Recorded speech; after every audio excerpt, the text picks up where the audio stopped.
Hey guys, John here from the esports department and ready to go over day 2 of Europe. I really like this slate. Compared to some of the other slates we've had recently, this is one of my favorite slates we've had in recent times here. Most of the reason is I think almost every team on the slate is pretty playable. Not even just like fringe playable, but pretty much everybody's playable, which I think is going to create a change in ownership. You're going to have a lot of different ownerships on this slate, people trying out a lot of different combos because I think there's a lot of different playabilities. So let's start out at the beginning.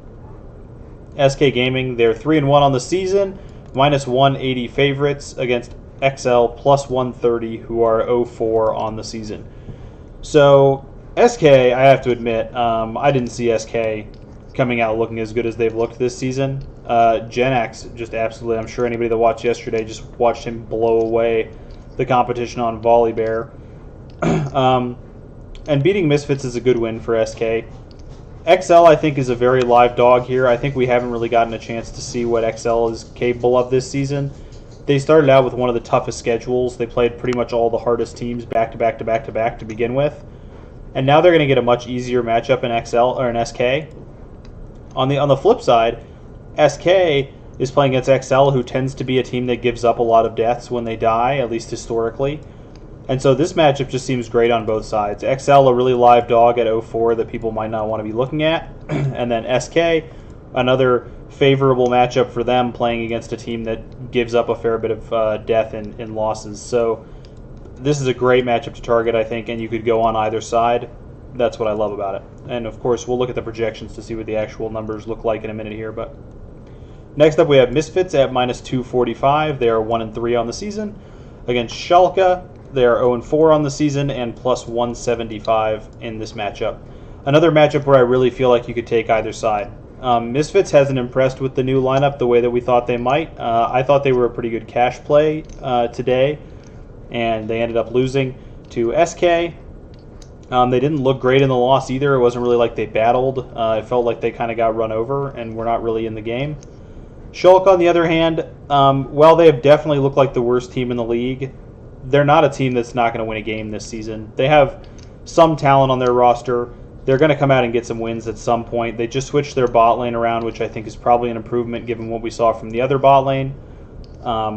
Makes a lot of sense that they're going to get some wins at some point, and Misfits is not the toughest matchup from how Misfits has looked this season, so this is just another game where I feel like you could take either side of this, no problem. Both sides very stackable, and I wouldn't be surprised to see Schalke pick up their first win of the season. I wouldn't be that surprised to see Misfits kind of squash them. I think Misfits is the more talented team for sure, but very live as well with Schalke. Vitality, 2-2 on the season, plus 155 underdogs against Mad Lions, minus 215, 3-1 on the season. In this matchup, if there was one team that I was going to kind of write off the slate, just as far as like lowest chance of winning their matchup, I think it's probably Vitality. Mad has looked really impressive this season.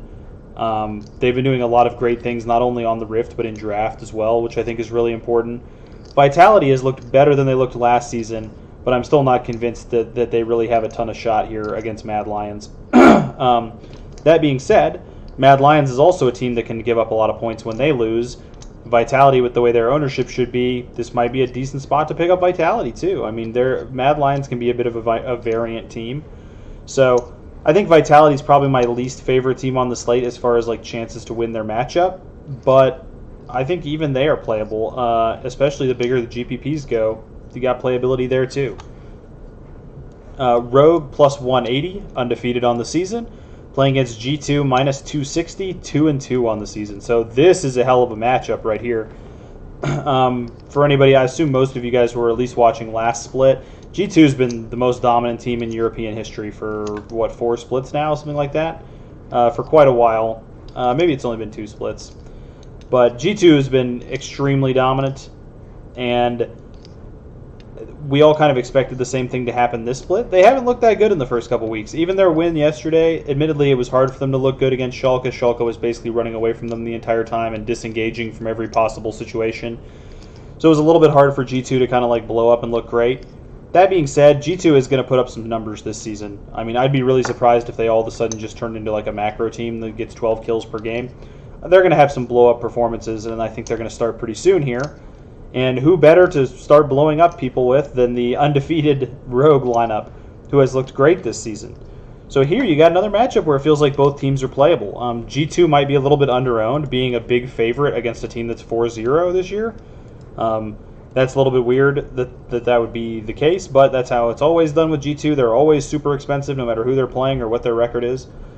And Rogue, I mean, they're undefeated on the season, and G2 hasn't looked that good. I mean, if you see G2 draft another Rek'Sai composition or something, Rogue could take advantage of that. They've looked good enough this season. So, I mean, you can get a 4-0 team at plus 180 and cheap on DraftKings. So this just makes another intriguing option for me. It's another place where you can get a lot of value on either side. And the last one, Fnatic, who is 3-1 on the season at minus 210, versus Origin, who is 2-2 on the season at plus 150.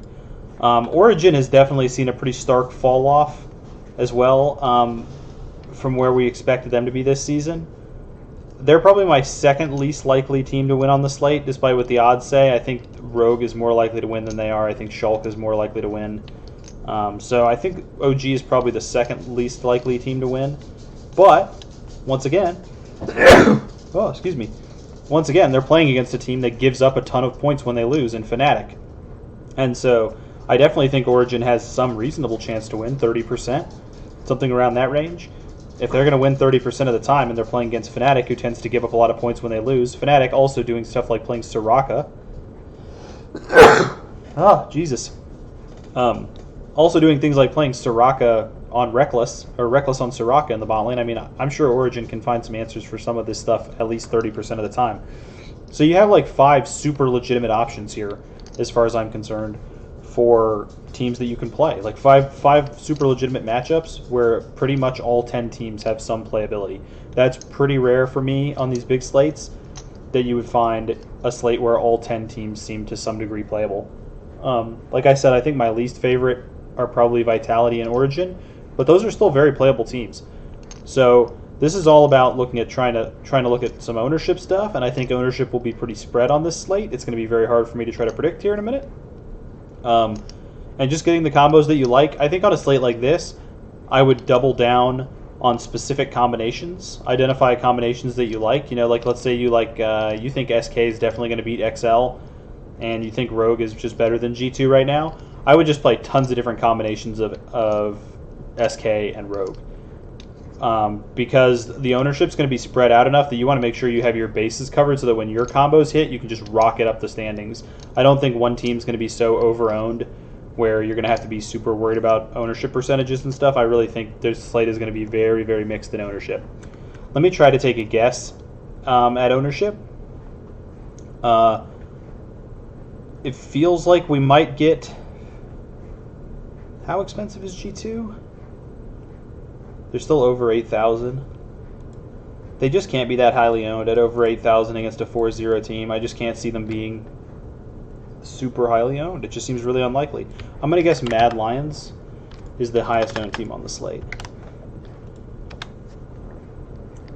Part of the reason for that, by the way, is there are a couple teams, and I know which ones they are in every league, that have overperformed heavily since the beginning of the boom.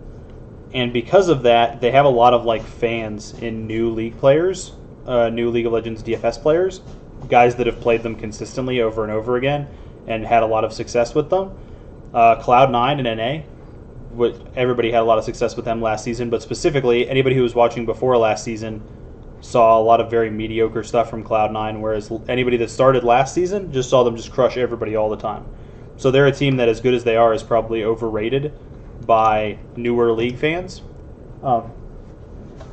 Mad is another one of these teams, as well as WE in the LPL. WE made a lot of people a lot of money last season, and so I definitely think that those are some teams that almost always have slightly higher ownership than they should because people have just kind of become fans of them. Mad Lions, I think, will be number one. Probably SK. Where do they salary out? Yeah, it looks like they're kind of too cheap for this matchup. I think you're going to be able to find a lot of people getting on SK. They're just too cheap for what's going on here. You can get them at a very low price. They have a very good opponent. They're a decent-sized favorite. I definitely like the chances that they'll be very highly owned. Let's throw G2 in behind that because I do think G2 is still going to have some level of ownership tomorrow. And it makes sense that they would be right around in that range. I think Misfits would probably be next. They also have a very cushy matchup. And I think comparatively on salary, yeah, they're not that bad on salary considering how good their matchup is. So it makes a lot of sense that they would be there.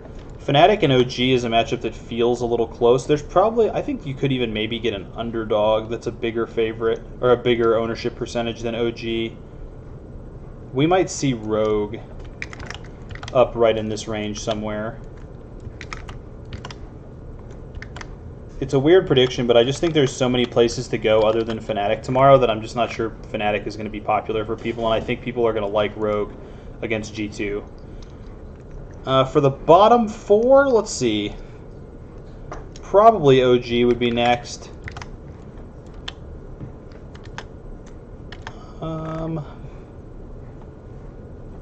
I could see XL being after that, with probably these two being the lowest owned.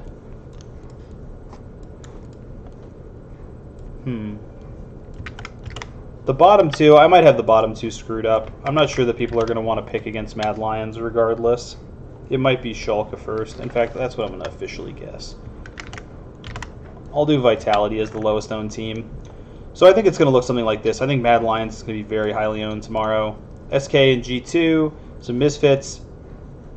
I can't remember the last time I predicted ownership on an EU slate, and I didn't predict G2 to be the highest owned team, so that already tells you where you might be able to get some value tomorrow. I do think Rogue should be pretty highly owned. They're in a very, very bloody matchup, and they've looked very good this season against a kind of shaky-looking G2. Let's have a look at the favorites, like we do. It's going to be SK and Misfits and Mad Lions and G2 and Fnatic.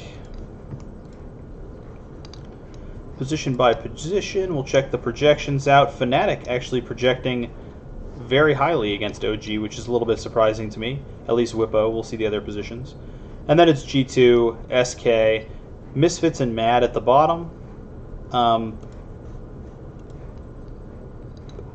not sure exactly. I think Vitality, I mean, we are taking into account last season's stuff in there, and that is part of the projection process, and Vitality was very non-bloody last season. It might be a slightly higher estimation than this, but given how low it is, that makes Mad look kind of like a fade team to me. Looking in the jungle, G2 and Fnatic towards the top, then SK, Misfits, and Mad sitting at the bottom. In the mid lane, G2, Humanoid projects pretty well from Mad, Misfits towards the bottom again, and SK and Fnatic in there. At 80 carry, it's Fnatic and G2. So what we're really learning here is Fnatic and G2 are the ones that are definitely projecting the best. Misfits and Mad are projecting the worst. And given that I have Mad as super high ownership tomorrow, for me that's like a pretty auto fade. Like I'll probably just be away from Mad Lions tomorrow. They're not projecting well, and I think they're going to be high, like one of the highest owned, if not the highest owned team on the slate. It's probably going to be an easy fade from me. Looking at supports as well, Misfits and Mad at the bottom, Fnatic and G2 at the top. Fnatic actually grading out super well in this OG matchup, which I would not have guessed. But, I mean, that makes them pretty premium as well. They're probably not super expensive. Yeah, Hillisang at 5,000. Reckless is over 8,000, but he does that. Nemesis only at 7,000. Self-made, 7,200 is a little expensive. Whippo at only 6,600 is value incarnate. So, yeah, this makes for some sweet value on Fnatic and G2, and especially SK as well. Misfits, I think, given what we've seen from Schalke, that they've kind of been the runaway team, you can kind of assume that even if Misfits win, they probably aren't going to score super well. So given that they were grading out pretty badly, I think Misfits and Mad are going to be like top of my list of teams to look at fading tomorrow. And I'm going to want to get involved with Fnatic. I'm going to want to get involved with G2, probably some SK as well, and then mix in the underdogs. Let's take a look at the underdogs. I imagine we're going to see Rogue at the top of all these. G2's opponents just tend to be there. So Rogue, Vitality actually grading out very well against Mad, even though Mad was grading out badly and the vice versa. That's pretty common. XL grading out pretty poorly, as well as Shulka, at least in the top lane. Origin right in the middle there. And Alfari's kind of an outlier. I'm guessing OG in general might lean more towards the bottom of the list.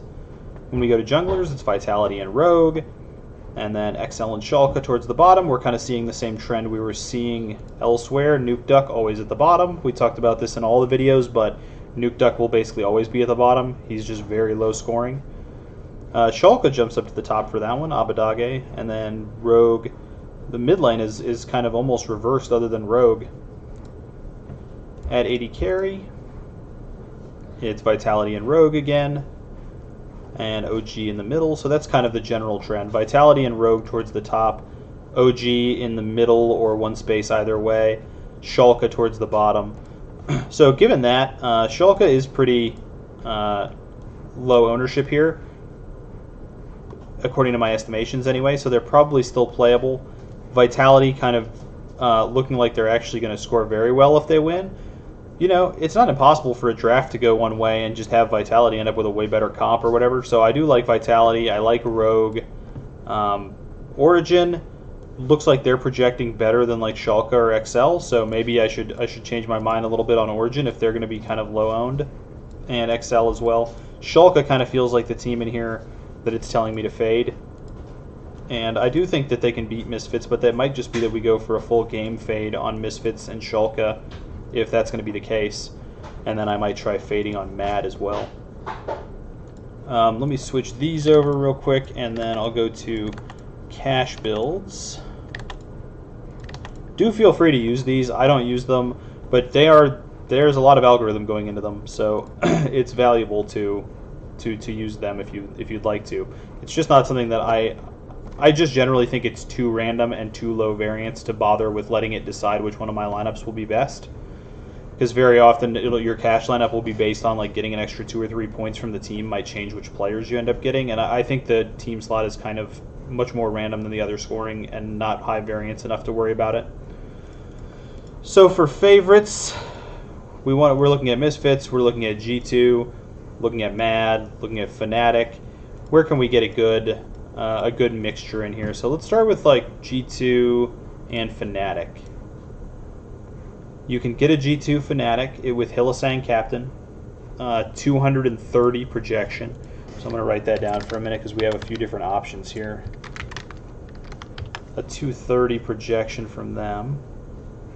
If you switch Fnatic to Misfits, you get a 215 projection. And if you do Fnatic with Mad Lions, you get a 214. Oh, this is G2 and Mad Lions. A 214 with Team Captain, which I'm never happy to see. So of the G2 captains, G2 Fnatic makes the best cash lineup.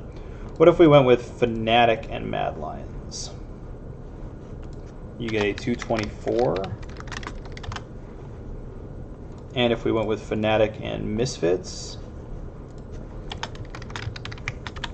we get a 226. And then the last combo, if we did Mad Lions and Misfits, we get a 209. So the best cash lineups looks like it's G2 Fnatic, which is a Hylissang captain. If you wanted to throw SK in there as a possibility, let me do the SKs real quick. G2 and SK. That's 224. If we did Fnatic and SK, actually 239. Oh wait, no, that's Fnatic SK. Okay. Misfits and SK. Oh. 218. And SK Mad Lions 217. So here are some various cash lineups for you. The two obvious highlights, Fnatic and SK, gets you 239. And if G2 and Fnatic gets you 230. and Fnatic Misfits gets you 226. So what it's basically telling you is Fnatic is the team that you really want to be on.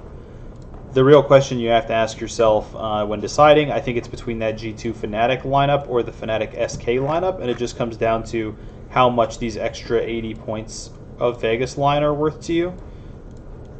Vegas is telling us that G2 is more likely to win by about 80 points. I do think they're probably both teams might be actually a little bit closer to minus 200. So SK is going to give you the higher projection line, but you're going to be paying for that with a little bit of Vegas line. So it's kind of up to you which one of those you'd rather go with. Probably G2 Fnatic makes sense to me. SK is a little bit on the sketchier side. I think they could lose tomorrow. G2's enough of a bigger favorite. I think I would go with the G2 Fnatic, which in that case, if you wanted to see that cash line again, that is Hylissang, Whippo, Yankos, Caps, Reckless, Mickey, and Fnatic team. Fnatic is definitely just too cheap for what they're doing. Even their team slot at 4,800 probably allows you to build some other very interesting stuff. Like I bet you could build, like, what's the best G2 and like, what's the best G2 SK? It's Wonder Captain. Actually, SK's team is too cheap as well. So you could probably go 3 teams if you really wanted to trust SK, but I guess if you were trusting SK, then you could just play the Fnatic SK 239. But anyway, it opens up a lot of stuff. These team prices are just too cheap, if you ask me. Looking at some of these favorites, even Misfits is only 5,400. They've really shrunk the prices on the teams, which I like. G2 only at 5,200, Mad at 5,000, Fnatic under 5,000, and SK Gaming as a favorite 4,600 for the team slot. Historically, that's super cheap for the team slots. Seems like maybe they're slightly raising the prices of some of the players and reducing the price of the teams, which is nice because the players are where you really get your points and want to decide your stacks anyway. So, great slate tomorrow as far as I'm concerned. I'm excited about it. I think it's a really good one. As usual, hit me on Twitter, hit me in the Discord. Let's chat about it, man. Ask me any questions you have. I'll answer you. And let's have some fun building some lineups for tomorrow. Talk to you later, guys.